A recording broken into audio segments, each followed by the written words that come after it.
Plywood family, it's Vic Harrison. It is so good to be here with you, albeit not in person. Today, I want to talk to you about the power of community to fuel our missions.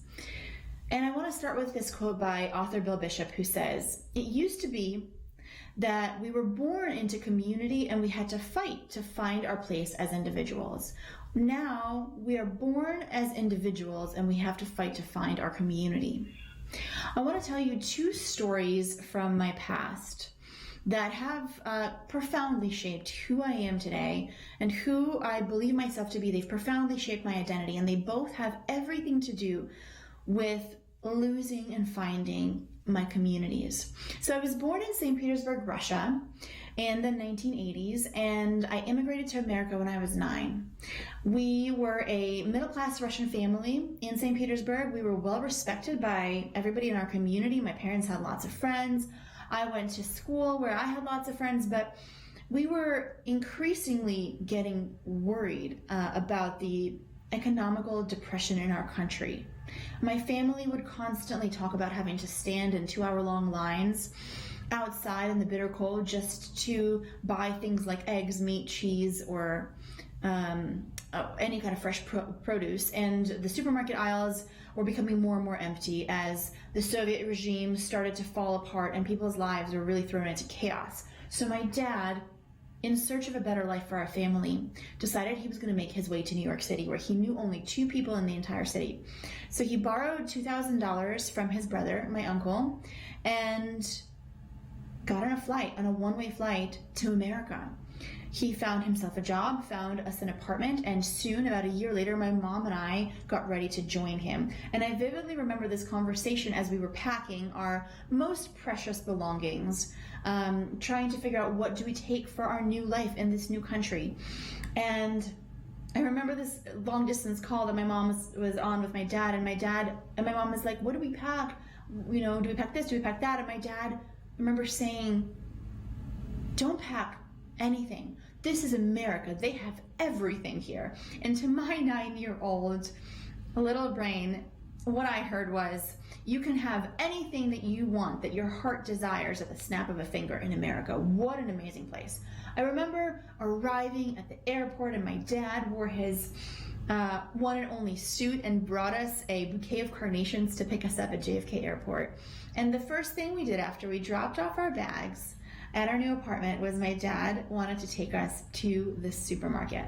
So we went to the supermarket, all jet lagged and tired, and I remember walking in and the awe and the complete shock I felt at the abundance that was before my eyes.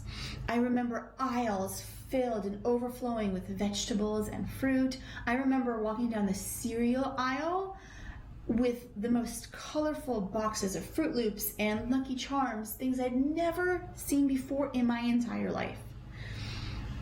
And then a moment came that would underscore the next 10 to 15 years of my entire life and how I viewed myself and my family. We got to the checkout line and put our things on the conveyor belt, and the checkout person asked my family, my mom and dad, 2 simple questions that they just couldn't answer because they didn't understand or speak English. She asked, "Do you want paper or plastic? Would you like to pay with card or cash?" And my parents went from being these larger than life people who previously knew how to navigate any situation, no matter what it may be, to, before my eyes, looking more confused, scared, and embarrassed than I'd ever seen them look before in my whole life. And that became our reality. We went from being well-respected middle-class family in our previous community to now assuming labels like immigrant, like undereducated or confused, or people who don't fit in or don't understand things. I remember constantly trying to hide who I was in front of my new friends in America, and never wanting to have them over my house because I didn't want them to discover that my parents couldn't speak English.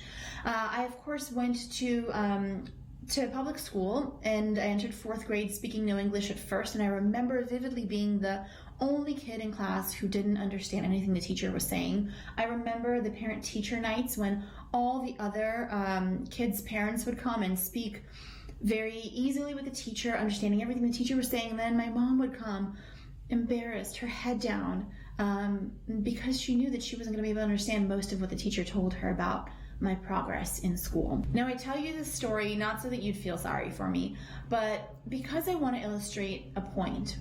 I want to illustrate how losing a sense of community can greatly impact our identity as humans. Now, I eventually went on to learn English and make lots of American friends who I still have to this day, but I still, for a long time, often struggled with a sense of not belonging, with a sense of kind of being different because of this experience, because of immigrating here and being the outsider, the other. And you know, the very famous theologian Henry Nouwen says this: the best of community gives one a sense of belonging and well-being, and in that sense, community takes away loneliness. When we belong to communities, we find for ourselves a specific identity that we desperately desire and crave. And you know, there's bad communities and good communities. You've heard the expression, you are the sum total of the 5 people you spend the most time with. Or the other one, show me your friends and I'll show you who you are. It's such a profound truth that the people we surround ourselves with can greatly influence who we become and the choices we make in life. You know, in the last couple of months in our country, I've like every one of us, I've been following the social justice movement and Black Lives Matter, and I just cannot help but notice how incredibly vital the community is in order for this movement to keep growing. This movement is essentially built on the backbone of community. It started with a few individuals expressing an idea, expressing a thought, even going back to Dr. Martin Luther King, right? And then then a like-minded small group of early adopters came alongside that idea and then started spreading it from person to person. Then more people came and joined, and now it's become a giant movement. It has become a life-changing and a history-altering movement, but it started with an idea and with a person and grew by way of community. So today I want to talk about how communities grow, how they can be incredible tools for building anything from a social justice movement to a mission, an organization's mission, a nonprofit, to a brand, even to building up a celebrity. Brands, celebrities, politicians, and nonprofits have all used community to further their ideas and their missions, and they've built those communities in order to give people a sense of identity. When people join those communities, they become like-minded people, and it helps to inform them who they are at the core. Let's take Harley-Davidson, for example. Harley-Davidson has the most incredible, thriving community of almost any brand. I mean, it's not every day that people would tattoo a brand's logo on their arm, their chest, or their back, but Harley-Davidson riders do this all the time because they're so passionate. They don't just view Harley-Davidson as a motorcycle, they view Harley-Davidson as a way of life. The same goes for celebrities like Lady Gaga, who have been so successful at building strong community that she's even named her community members little monsters. She constantly reinforces the values of inclusivity in her community, and people who come into her community adopt those values as well, and they form their identity around the values that she's created within this incredibly passionate community of people. Other brands like Vans or Patagonia or IKEA or In-N-Out Burger or Dollar Shave Club, and of course, most famous of all, Apple. They've all built such loyal communities, they're often referred to as cult brands or lifestyle brands, cultivating such a sense of identity and belonging among their followers that people in their communities consider them a way of life. I remember being offended the first time somebody walked in with a PC into our office because I was very, very passionate about the fact that we were an Apple-only office culture. And that is an illustration of how communities can inform our identity. Brands that build strong communities instead of throwing money at expensive advertising campaigns enjoy a richer, more meaningful, and longer-lasting relationship with their customers instead of one built on transaction alone. I know this from experience because I had the lucky fortune of finding my most meaningful community in my entire life. In my early 20s, I was living alone in New York City. I was preoccupied with going out to nightclubs, dating boys. I was working as a cocktail waitress by night, going to art college by day.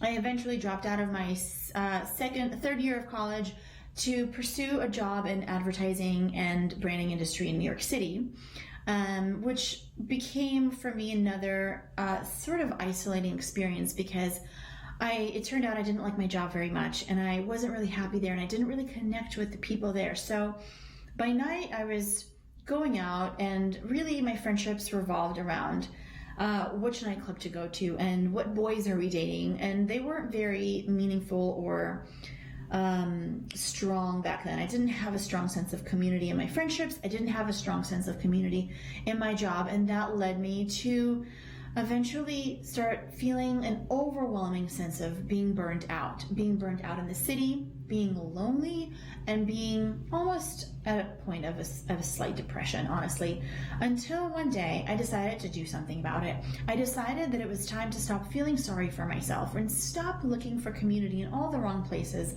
like a nightclub or an advertising industry that I didn't feel I belonged in, and let me see what it would look like if I went and tried to help others, and maybe I could find my community there. So I started to volunteer for a few nonprofits here and there around New York City, local charities, and then one day I met a next door neighbor of mine who told me about Scott Harrison.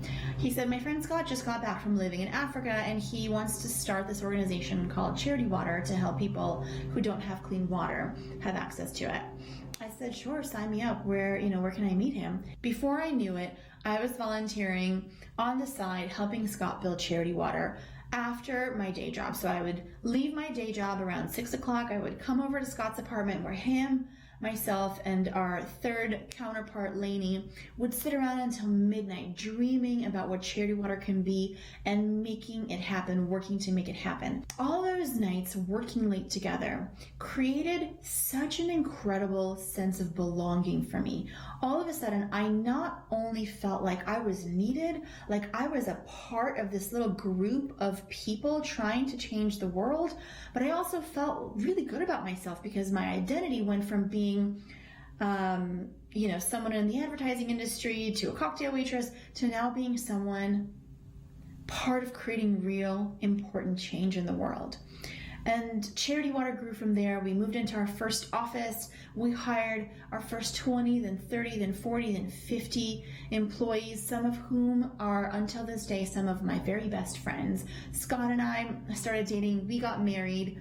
And we continued to build this incredible community around a common mission of giving everyone on the planet clean water and a common vision of reinventing charity. And we truly did feel unstoppable because we had our community, we had each other, we had our employees, and we had the supporters who were our donors and our faithful board members who came alongside us and became our extended community, not to mention the people working in the field to make our projects happen on the ground in different countries in Africa, Southeast Asia, and India. I went from feeling isolated and lonely to finding my community, my life's purpose, my husband, who's the father of my children, my very best friends, all inside this incredible community. And it shaped, for the second time in my life, an identity about who I am, an identity about what is possible in my life, what I can accomplish, and who I am at the core of my being. And not only that, we went on to launch a new giving community recently. 3 years ago, we launched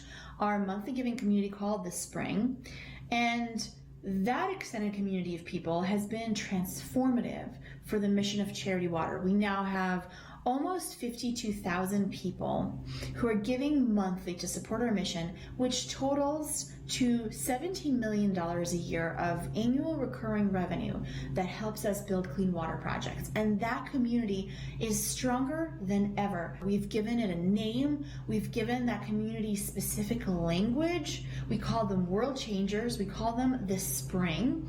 We provide value for their community, and in exchange, they provide value to us and to the mission of Charity Water. So if you're sitting there in the audience right now and you're thinking, I'd love to start a movement or a nonprofit or a social enterprise or even a small business, and I'd love to build community from the very beginning around my idea. More often than not, we simply can't wait around until a community drops on our lap. More often than not, we have to build our own community if we want to find our community. So here are the 5 steps that any one of us can take to build a strong community around whatever it is that you believe in. Step number 1, invite people to something and add value to their lives, no strings attached. So often when we launch a business or a nonprofit or a startup, we immediately go into sell mode. We start advertising, we start telling people about our product or our service or our mission, and that doesn't help create community. What helps create community is giving freely, things that are of value, knowledge, inspiration, storytelling, and waiting a little bit, being a little patient before you make the first ask. Step number 2, be open and vulnerable and share your story and what you stand for. So many entrepreneurs are afraid to get in front of the camera. They're afraid to stand up for what they believe in and express what they value. That is precisely what builds communities, though. When you are vulnerable, when you share your story, the messy, the ugly, the hard, and the successful, and when you can really honestly say, this is what I believe in, you're probably going to alienate some people when you do that, but the truth is those people don't belong in your community anyway, so it's okay. So in this step, I really would encourage all of us to think, how can we vulnerably and authentically show up to our communities with our full story, talking about what we believe in, talking about what we're passionate about. Step number 3 is to focus on your 1%ers or early adopters. There are always going to be those really passionate people. They're going to make up a small portion of your community. As your community grows, there's going to be lots of people, but you always know who those most passionate, most loyal community members are. So when you find them, focus on them, because they're going to be the ones that are going to spread the word about your community to others. They're going to be the most valuable members of your community, and they deserve your attention, your love, your respect, and they really deserve the credit for being there first. So treat them like that and focus on your early adopters, and then you'll see your community grow. Step number 4, and this is the step that we all want to skip ahead to. This is the step where you get to ask, to make an ask. If you're building your community around a business idea, around a nonprofit or social enterprise, this is the time when you can actually go to your community once you've built it, and ask them to buy your product or to donate to your nonprofit. Only after you have invested and given your community value, only after you've been vulnerable and shared your story, your values, your vision, and only after you've focused on those incredibly loyal 1%ers and supporters and made sure they feel seen, only then you've earned the right to make an ask of your community. And you will be surprised at how much, if you've done all of those steps, how much your community will come out to support you. They will have your back, but you've got to be patient and make sure you do these steps in the right order. And the final step number 5, is to make sure you continue adding value to your community after you've sold the product, after you've asked for the donation. The entire point of communities is they're not a flash in the pan. They are ecosystems that are meant to grow and evolve and continue to thrive. So make sure after you've presented your product that you get feedback. You ask people, hey, what do you think? How can I improve this? How can I make this better next time? What would you like to see come out of us next year, come out of our nonprofit, our business? Make sure you continue to close the loop and build that trust going forward. So those are the 5 simple steps any one of us can take to build a thriving community of like-minded individuals that help fuel our mission, no matter what that is. You know, building anything, building a startup, a nonprofit, it's hard and it can be really lonely. When you build a community that can come alongside you at every step of the way, through the good times, the bad times, when you can be vulnerable and ask for feedback, that community will support you and will carry your mission forward and help spread the word about your whatever you're doing in the most remarkable way if you build it correctly. I want to close by circling back to the quote that I read originally in the very beginning of my talk. If you recall, it was this: it used to be that people were born into a community and had to find their place as individuals. Now we're born as individuals and have to find our community. Well, I want to make an amendment to that before we go. I want to say that there's one thing better than finding our community, and that is building one ourselves. Thank you very much.